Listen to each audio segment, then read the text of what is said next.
You keep your promises and show unfailing love to all who obey you and are eager to do your will.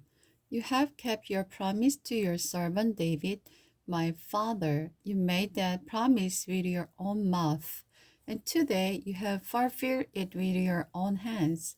And now, O Lord God of Israel, carry out your father promise to your servant David, my father. For you said to him, if your descendants guard their behavior as you have done, they will always reign over Israel. Now, O God of Israel, fulfill this promise to your servant David, my father. But will God really live on earth? Why, even the highest heaven cannot contain you. How much less this temple I have built? Listen to my prayer and my request, O Lord my God.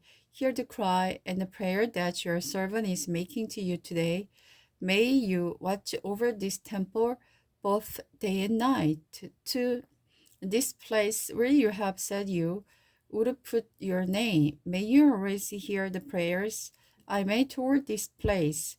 May you hear the humble and earnest request from me and you people Israel when you pray toward this place.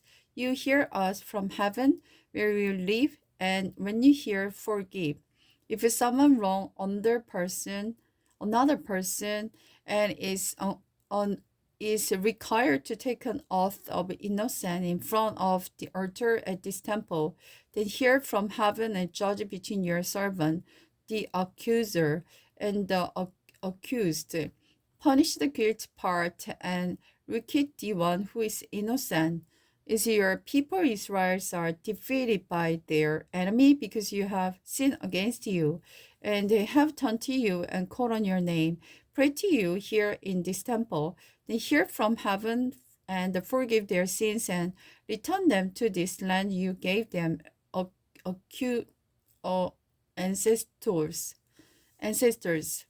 If the skies are shut off and there is no rain because your people have sinned against you, and then they pray toward this temple and confess your name and turn from the sun because you have punished them, then hear from the heaven and forgive the sins of your servant, your people Israel.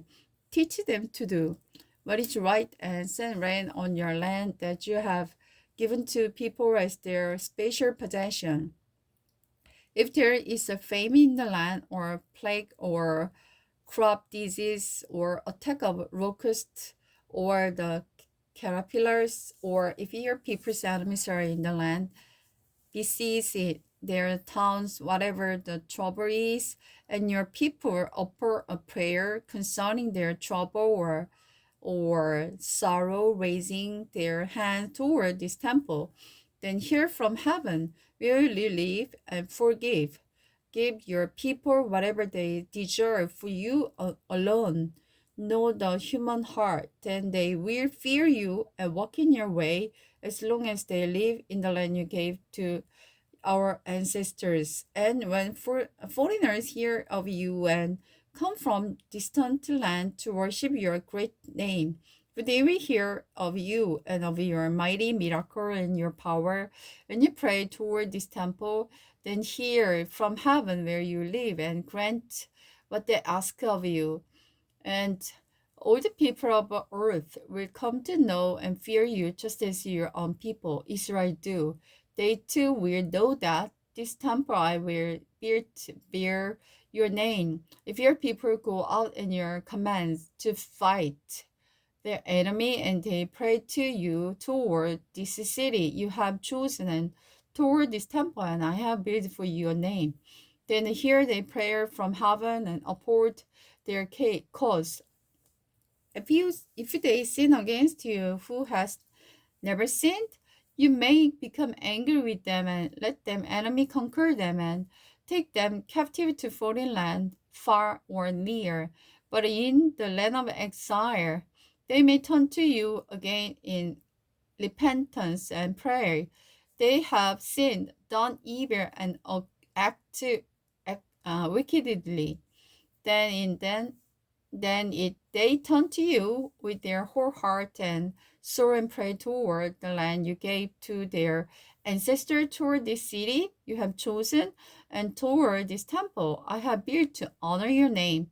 Then hear their prayer from heaven, where you live, uphold their course, and forgive your people who have sinned against you. Make their crop merciful to them, for they are your people, your special possession, whom you brought out of the iron smelting furnace of Egypt.